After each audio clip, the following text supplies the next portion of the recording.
पहाड़ों की रानी मसूरी में गुरु नानक देव की 555वीं जयंती धूमधाम के साथ मनाई गई।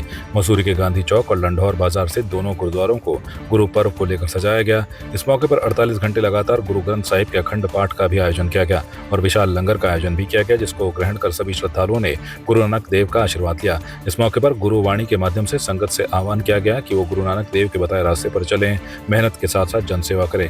मसूरी के मशहूर इतिहासकार गोपाल भारद्वाज ने भी संपूर्ण देशवासियों को गुरु नानक की जयंती की शुभकामनाएं दी। उन्हें कहा उनके पूर्वजों ने गुरु नानक की जन्म कुंडली बनाई थी, उसको मसूरी के लंढौर गुरुद्वारा समिति को उन्हें उपहार स्वरूप भेंट की।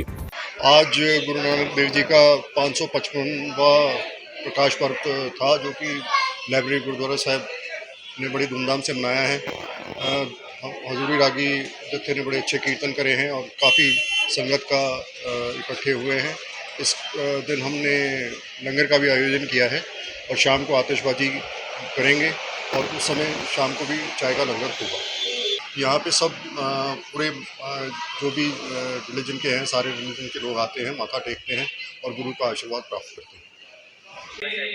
वाहिगुरु जी का खालसा, वाहिगुरु जी की फतेह। आज सिखों के प्रथम गुरु और सिख धर्म के संस्थापक गुरु नानक देव जी का प्रकाश पर्व बड़ी धूमधाम से मनाया जा रहा है और मसूरी में भी और पूरे देश में जहाँ जहाँ पर सिख धर्म के लोग रहते हैं बड़ी धूमधाम से गुरु पर्व मनाया जा रहा है। और गुरु नानक जी के बारे में जितना भी कहो कम है, क्योंकि सिख धर्म के प्रचारक थे, संस्थापक थे और उनकी शिक्षा ये थी कि आप नाम जपो, कृत करो और वंड छको, मतलब भगवान का नाम लो और अच्छे कर्म करो और वंड के खाओ, मतलब बांट के खाओ। ये नहीं कि आप अकेले खाओ, आप पूरे में बांट के खाओ। इसीलिए हर जितने भी हमारे देश में विदेश में गुरुद्वारे हैं, आपने देखा होगा कि वहाँ पर हर वक्त लंगर चलता है और मानवता की सेवा होती है। इसलिए आज इस अवसर पर मैं अपने पूरे देशवासियों को बहुत बहुत बधाई देती हूँ और शुभकामनाएं देती हूँ। बहुत ही मसूरी अपने आप में बहुत ही अलग है। एक तो पर्यटन स्थल के होने के साथ साथ यहाँ पर जो भाईचारा जो लोगों का है, चाहे हिंदू हो, मुस्लिम हो, सिख हो, ईसाई हो, कभी भी कोई भी पर्व जो होता है किसी भी धर्म का, सब मिलकर इसको आपस में मनाते हैं। भाईचारा बहुत होता है। आज गुरु नानक जयंती है, 555वां पर्व यहाँ पर प्रकाश पर्व यहाँ पर मना रहे हैं। रात को यहाँ पर प्रकाश पर्व में पटाखे छोड़े जाएंगे, खुशियाँ मनाई जाएंगी। आज गुरु का लंगर यहाँ पर लोग बरतेंगे। रागी जी जो यहाँ पर बहुत ही सुंदर यहाँ पर जो है शबद कीर्तन हुआ है। सभी धर्मों के लोग यहाँ पर आए, मत्था टेका है। सबने अपनी आज के दिन अपने प्रदेश की, अपने देश की खुशहाली के लिए वाहिगुरु से प्रार्थना की है। और मैं तो ये कहना चाहूँगा कि जो सिख धर्म है, जो सिख लोग हैं, जिन्होंने कोरोना काल में भी देश की सेवा करी, मेरा सर हमेशा झुकता है वाहिगुरु के लिए, इन शक्तिशाली लोगों के लिए जिन्होंने पूरे देश की सेवा करी है, हिंदुओं की रक्षा करी है। आज मैं उनको बहुत बहुत प्रणाम करता हूँ इस गुरु पर्व पर। उत्तराखंड में दुर्घटनाएं रुकने का नाम नहीं ले रही हैं, जिसको लेकर पहाड़ों की रानी मसूरी झड़ी पानी कोलूखेत शॉर्ट मार्ग पर एक कार अनियंत्रित होकर गहरी खाई में जा गिरी, जिसमें सवार 2 युवक और एक युवती गंभीर रूप से घायल हो गए। घटना की सूचना मिलते ही मसूरी पुलिस एसआई ओमवीर के नेतृत्व में 108 एम्बुलेंस और पुलिस फोर्स के साथ मौके पर पहुंचे। स्थानीय लोगों और पुलिस की मदद से घायलों को खाई से निकाला गया और पुलिस की ओर से अपनी कार से देहरादून हायर सेंटर भेजा गया। पुलिस ने बताया कि मसूरी झड़ी पानी कोलूखेत शॉर्ट सर्किट मार्ग पर एक कार अनियंत्रित होकर खाई में गिर गई, जिसमें सवार 3 लोगों को रेस्क्यू किया गया। वहीं एक युवती को गंभीर हालत को देखते हुए उसे देहरादून हायर सेंटर भेजा गया है। एक यूके नंबर की जो देहरादून की गाड़ी थी, इसमें 3 लोग सवार थे। इसमें 2 युवक और एक युवती थी। वो ऊपर से आ रहे थे और जैसा कि उनके द्वारा बताया गया कि अचानक से गाड़ी के ब्रेक फेल हो गए और वो गाड़ी जो है एक रोड से दूसरी रोड पर टकराकर फिर खाई में जा गिरी। तो वहाँ पर स्थानीय लोग थे जिन्होंने उनको बाहर निकाला और थोड़ी देर बाद वहाँ पर पुलिस प्रशासन भी आ गया था, जिसमें कि एक व्यक्ति को गंभीर चोटें आई हैं, जिसके कि पाँव में फ्रैक्चर हुआ है और 2 को थोड़ा मामूली चोटें आई हैं। स्थानीय लोगों द्वारा उन सबको खाई से निकाला गया और उसके बाद जो पुलिस एसआई वहाँ पर ओमवीर जी थे, उन्होंने अपनी गाड़ी से उन घायलों को पहले नीचे तक ले गए, मुख्य मार्ग तक, और उसके बाद उन्हें देहरादून के लिए रेफ़र किया गया। तब तक हमने एम्बुलेंस को फ़ोन करा था, लेकिन एम्बुलेंस नहीं पहुँच पाई थी, ना ही मसूरी से, ना ही जो देहरादून से आने वाली थी। तो जो एसआई साहब थे, उन्होंने अपनी गाड़ी से उन घायलों को देहरादून रेफ़र करवाया। लेकिन सबसे बड़ी बात यह है कि क्यों उस रोड पर अभी भी जो चौपहिया वाहन है, 4 व्हीलर्स गाड़ी है, उनको आने दिया जा रहा है। वहाँ पर आपने देखा होगा कि जो ये युवा थे वो थोड़ा-सा जो ड्राइवर था वो शायद नशे में भी था, जिस कारण से हादसा हुआ। तो प्रशासन और शासन को इस ओर ध्यान देना चाहिए कि वो जो मार्ग है वो टू व्हीलर्स के लिए भी बहुत खतरनाक है। लेकिन अभी भी आप आते समय भी कई जो चौपहिया वाहन थे उस रोड पर जा रहे हैं, जो कि खतरा का बड़ा संकेत दे रहा है। आपने वो रोड भी देखी होगी, ये किस तरीके वो दोपहिया वाहन चलाने लायक रोड भी नहीं है। हर जगह आपको गड्ढे देखने को मिले हैं। कई बार तो दोपहिया वाहन वाले भी कई बार वहाँ पर गिर जाते हैं। वो किस्मत जिसकी अच्छी रहती है वो बच जाता है।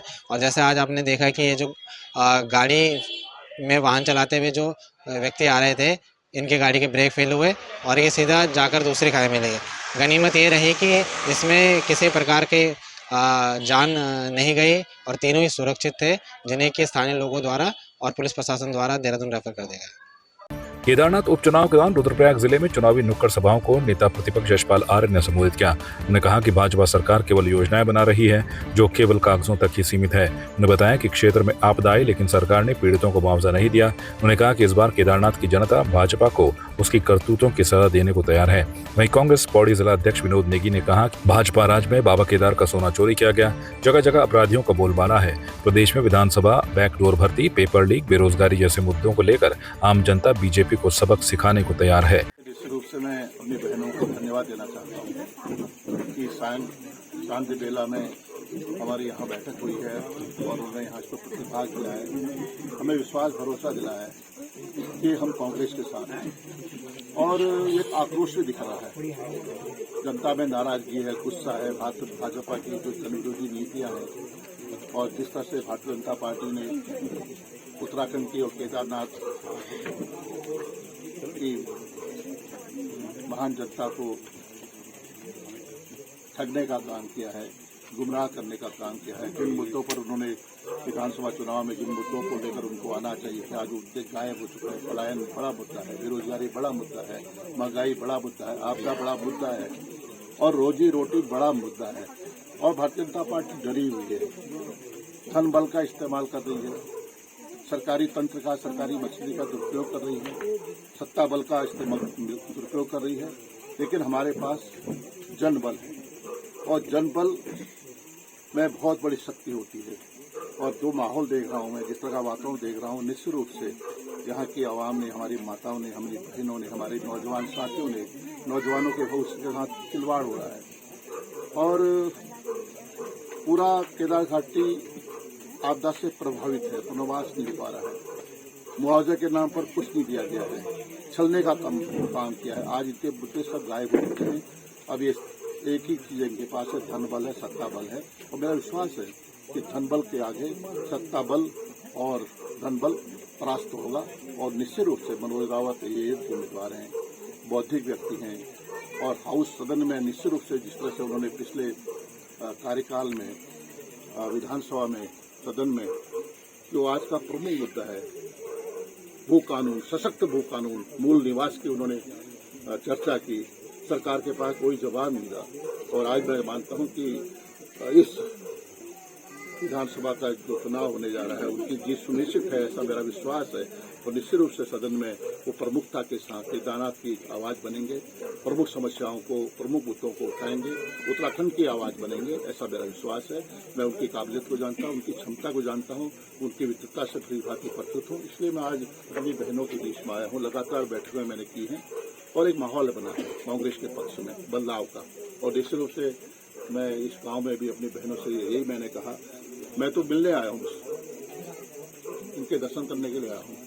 हमारे सभी साथी यहाँ पर आए हैं, लेकिन मन बना रखा है पहले से। और ये परंपरागत कांग्रेस का मतदाता है, ये हमें खरीद नहीं सकते हैं, ये किसी तरह से धमका के, डरा के वोट हासिल नहीं कर सकते हैं। ये डर पैदा करना चाहते हैं, भय पैदा करना चाहते हैं। लेकिन हमारे केदारनाथ घाटी के जो हमारे मतदाता हैं वो डरने वाले नहीं है, बिकने वाले नहीं है। और निश्चित रूप से इस चुनाव में हमारी जीत सुनिश्चित है, ऐसा मेरा विश्वास है। क्या लगता है आपको किस बार की चुनाव, एक महिला है और एक मनोज रावत है, क्या लगता है आपको इस बार? शायद लोग विकास की ओर ही जाना चाहेंगे, जहाँ से उनको विकास मिले और रोजगार मिले। सबसे पहले तो रोजगार यहाँ पे मेन मुद्दा है। इतने जवान लोग, जवान युवा हैं जो वो सारे बेरोजगारी के चक्कर में घर पे बैठे हैं, उन्हें रोजगार देना ही चाहे वो जो भी पार्टी हो, उनको रोजगार देना जरूरी है। हमें उनका सम्मान करना था, जो कि यहाँ पे हर माता और बहनों ने अपना कर्तव्य निभाया है, उनका सम्मान किया है। जो हमारे श्री केदारनाथ जी हैं, ये उनकी भूमि है और निश्चित रूप से ये भूमि जो है भगवान की भूमि है। और भगवान की भूमि में आपने देखा होगा जिस तरह से भाजपा सरकार ने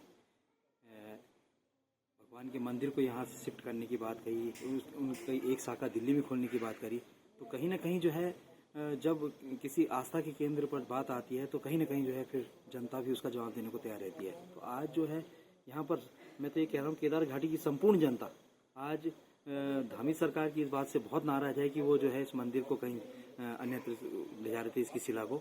तो आज उस पर जो है लोगों का आक्रोश है। दूसरा जो है केदारनाथ में आपने देखा होगा कि सोना चोरी होने की घटना हुई। जब ये लोग भगवान के मंदिर को नहीं छोड़, देखा होगा कि जिस तरह से लोग केदारनाथ से जो यहाँ से सोना चोरी हुआ, तो कहीं ना कहीं इस पर भी लोगों की भारी नाराजगी है। और दूसरी बात मैं ये कहना चाहता हूँ कि प्रदेश में जिस तरह से माहौल बना हुआ है, डर का, भय का और भ्रष्टाचार का, हमारी बेटियाँ सुरक्षित नहीं हैं, कहीं ना कहीं जो है सारा माहौल जो है आज इस उपचुनाव पर है। और मैं ये कहना चाहता हूँ कि पूर्व में आपने देखा होगा कि जितने भी लोग दिवंगत हुए हैं, कहीं जिनकी डेथ हुई है, आकस्मिक डेथ हुई है, तो उन लोगों को जो है कहीं ना कहीं जो उनकी जगह पर उनके परिवार को वरीयता दी जाती है।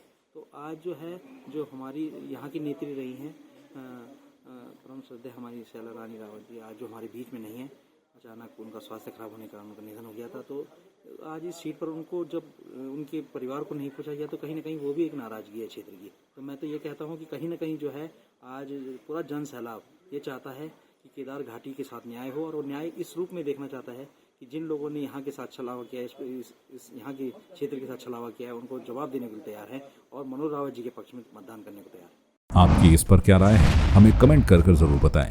इसके साथ ही आप हमारे YouTube चैनल को सब्सक्राइब कीजिए। आप हमें Facebook, Instagram, Twitter पर फॉलो भी कर सकते हैं। और संवाद 365 के साथ एक क्लिक में जुड़ने के लिए डाउनलोड कीजिए संवाद 365 ऐप।